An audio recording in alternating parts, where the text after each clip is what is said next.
It's Dan from the Mike James Rock Show, and I'm going to get this very handsome man from Patent Pending to introduce himself. Hi, I'm Joe from Patent Pending. How's it going? That was very official. Thank you so much. We're at the official Reading and Leeds table, so I wanted to put on my best. Ah, that's good, that's good. And I dressed for the table today. You are trying matched to blend nicely. in, yeah. Not Have bad. you managed to sneak down the wall behind us yet? What's back there? Yeah, well, no, I just meant like... Oh, Cause you yeah, I'm blend going to in. try that. I'm going to blend in, like jump Tobias in Arrested Development. I'm going to blend right in. I'm sorry, but fist bump for Absolutely. us. Yeah. I'm afraid I just blew myself. Fantastic. So, we haven't spoken to you since... It's been a long time. Teddy Rocks. Yeah. I got to be honest, I enjoyed, because that was the Rick Astley phase. Yeah. And You want to know what's crazy? We played Rick Astley, Never Gonna Give You Up at Teddy Rocks Festival. yes, There was a girl there whose father wrote that song. that's crazy. Isn't that really weird? Yeah. Like, isn't that crazy? How? I very briefly was able to get a little bit of information. It seems like that guy's doing just fine. Excellent. He also wrote Do the Locomotion. I don't know why we're talking about this. It's my own fault. Well, I was going to say that it was my first time as well of seeing you guys do the live jump for coins. Yeah. That was a very notable moment for my music career, to be fair. Mostly because I've never seen anybody like believably pull that off. It's your boys. Yeah. There's one thing we do well. It's simulate point getting in video games in a live music setting. Have you ever considered writing another one where there's a I don't know, you got to do a Crash Bandicoot and spin around and break open? So a here's the box? question on that, and I'm actually I'm asking you this. Okay. Like, which game would you do? Because Mario's so universal, Yeah. right? And then like Sonic was like big, and the movie's coming out. Yep. But I mean, what is it about Sonic and Tails? Like a buddy comedy? Maybe we could do that song. What would you do on stage? Run really fast. Can you get I the, guess can we you did get the spinning going, like where? We'd have to have those, you know, the people movers. Yeah. We'd have to have treadmills set on 100, because that's when, and we paint them with the arrows like this. Yeah. Because remember in Sonic when you run on this, you go. Yeah. We need those. That would be fantastic. That'd be fun. That'd be a great way to shoot people out into the crowd. That'd be all right. Yeah. That'd be all right. Yeah. I think that would work nicely. So yeah, to answer your question, fine, I'll do it. I think I was trying to say, how have you been and what have you been up to since Teddy Rocks? But it got a bit sidetracked by It really both did, of us. as it will with me.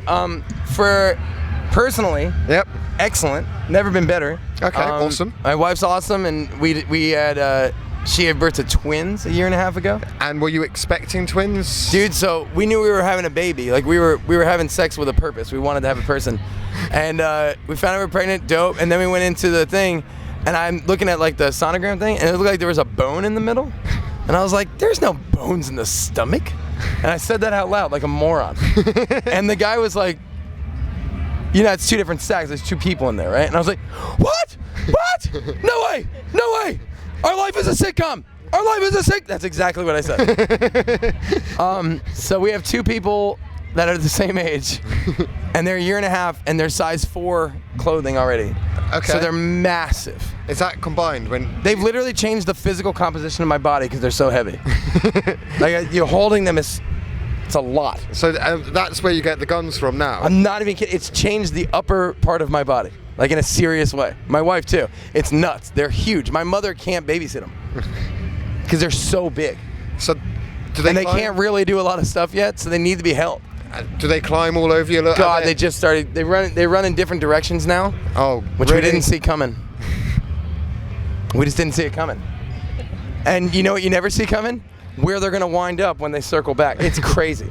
Our house is just like when you see us play live. It's the same thing. Have you actually considered doing that as a music video? Dude, I don't even think that people would get so fatigued by watching it. I don't even think it would be fun for people. It's crazy. I'm obsessed with it. And the 5-year-old has decided that we're allowed to keep the 1.5-year-olds because she likes them now. Okay, She was in heavy that's a opposition for the positive first thing. 8 or 9 months. Okay. When are But they you leaving? slowly Please won get her them out of over. here. I don't like them. Now they're great. Yeah. Yeah. Have you This seen? is the best British day weather-wise ever. Yep. I wasn't ready for it. We are glistening. I got a strong glisten going. The last time we played one of these big festivals, it was Download Fest, and right before we went on stage, it started, as the Brits say, pissing rain. Like, it was down, yeah. brutal. So we were in a tent like we are today, and we played in front of a bajillion people. More people than we've ever played in front of, because of so much rain. People just wanted to be inside, And so were they had to sort see of, us like, by mistake. all similar colours because they've all fallen over or got wet? Because Yeah, they're all pasty British people. But then, that too. Thanks, mate. that's a good joke. I'm an Italian from New York, so it's different. Sorry, but I'm sat I think here, you look great. I'm But very so that's white. what I'm hoping for. Okay, so this is what I'm getting at. Yeah. What I'm getting to is I hope that this intense and rare British sun is so devastating that by 2:55 p.m. everybody seeks sanctuary inside the lockup tent. Okay, but you got to be prepared for one thing if that happens. What's that? You might want to find a pair of sunglasses because by that point we'll be pink. It'll be so. Like You'll be like, emoting the, such the great colors. entirety of the UK will just be pink because Amazing. as soon as sun like this comes out, you throw off all commitments that you have. Like, how do people everything. who sell suntan lotion make money in this country? Um, There's like 3 days a year, long and this is one of them, and I'm stoked to be here. well, I'd say like long sell-by dates on the shelf, short sell-by dates after they've bought. Fantastic. Yeah. I get that.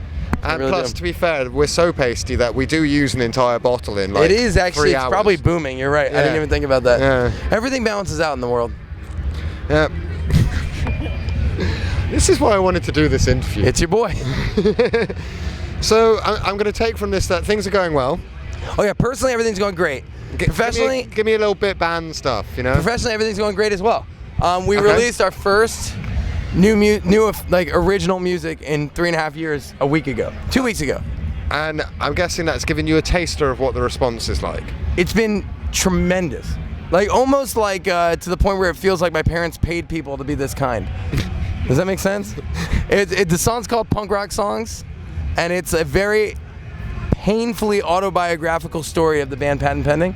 Okay. And if you listen to the lyrics and dissect them, it's really hopeless. Like it's super, super devastating, and it's in the way of it's very realistic, and it tells the story of what it's like to be in a band our size. Yeah. And do what we do, because we're at a point where some people are tricked into believing that we're famous people. Yeah. So they expect us to have a comfortable situation, both monetarily and physically, like everything's great. We are broke people that have been broke forever. So I'm gonna slightly, for once, I don't often do this in an interview, but talk about myself because it feels like this is the theme song to the podcast that we've just launched. So exactly. So Yeah. that's what people have been saying, is people who are involved in our band, we have a community called the Second Family. Yep. The people involved in that have reacted in a way that's so unbelievable. Yeah. Because they are truly feeling what I'm feeling when I hear this song. And when I wrote this song, like the emotions I wanted, that's what we're getting. Yeah. And it's the idea, but through all the hopelessness and all the devastation of it, there's that part of hope that we can't live without. Yeah. And it's what drives us to get on stage and to get on the plane and to get in the bus and get out there and do it. And That's awesome. it's the thing that keeps us pushing. This week, we had to push our own trailer Amazing. for a How far? while. For a while. For a good long while. Like it wasn't a walk, it was a while. This week, Yeah. as adult men. So, like, through all that, it was still awesome. So, it's really something. We're getting guests. Hold on one second. Hey guys, how's the festival going for you today? Could you repeat, please? How is the festival going for you?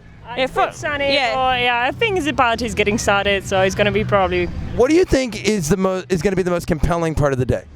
I know it's probably gonna be different for each person. So, some people come here for the party, some people come here for the music. So I know it's up. That was deep as hell, dude. I really like that. Thank you guys so much. That is an unbelievable metaphor for my entire career.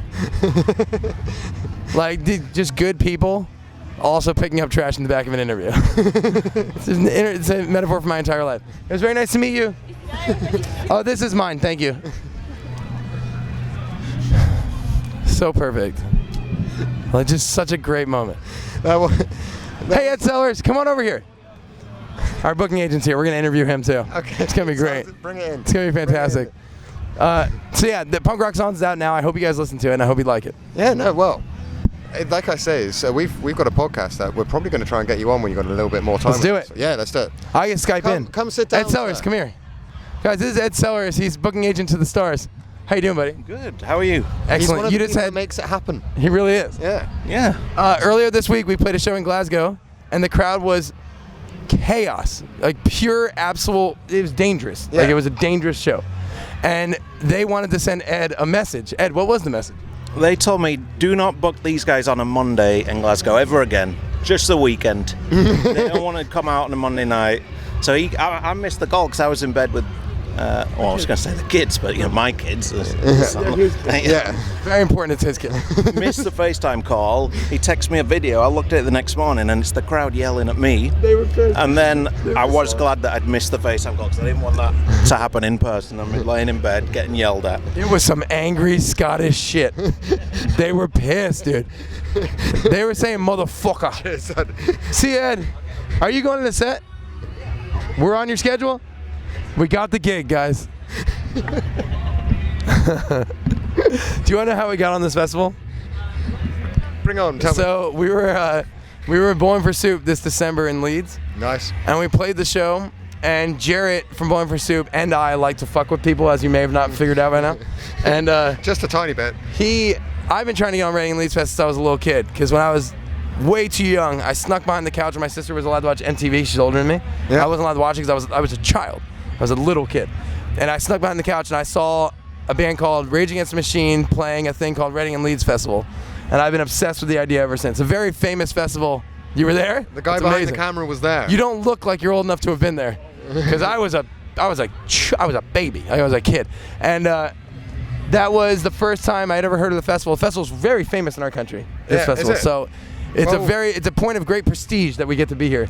But anyway, the way we got the festival was we played this show, and it was one of the most chaotic sets ever. Like, it was madness. One of my top 5 favorite shows of all time. Really? And we get off stage, and Jarrett knows I like to fuck with people. The guy who books this festival was there, and he saw us play. And Jarrett was like, hey, he saw you play. You should go fuck with him. So I went up to him. I was like, hey, man, what time do you need us to be there? And he's like, what? I was like, just tell me what time you need us to roll in. He's like, what are you saying? I was like, dude, I would expect some more professionalism on your part. Like, just tell us what time you need us to be at Reading and Leeds Fest, and we'll be there. Like, just tell us. As if like we were already on the festival, that we definitely weren't on. And he started laughing. He was like, fuck it, you can play.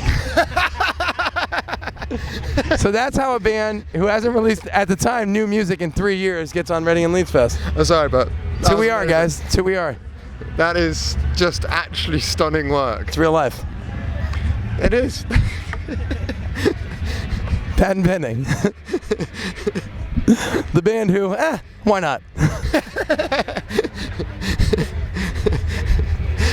Well, I don't even know what to say at this point. I understand this that. has been awesome. What's the name of your podcast?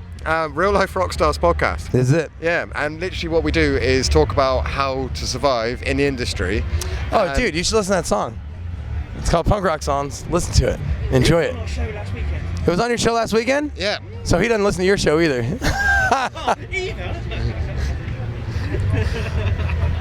I just killed that bit. That was good. I'll now just start. Are you coming to our show today? If I can. You're doing interviews. Yes, exactly. I invite you to interview them on stage. It's going to be really loud. Well, thank you guys. Hey, check out Patent Pending on the internet. Just on the internet. It'll be great. You'll find it. You can Something do it. that looks like him. I'm sorry. You guys say patent pending to figure out any. That's it. You got it? Yeah, I got it. We did it, guys. From the Mike James Rock Show. Thank you for watching this interview with me, Joe, from Patent Pending. If you want to see more interviews like this with people who are probably more important than I am, you should like and subscribe below, probably. Unless I change the format. Welcome to the My James Rock Show.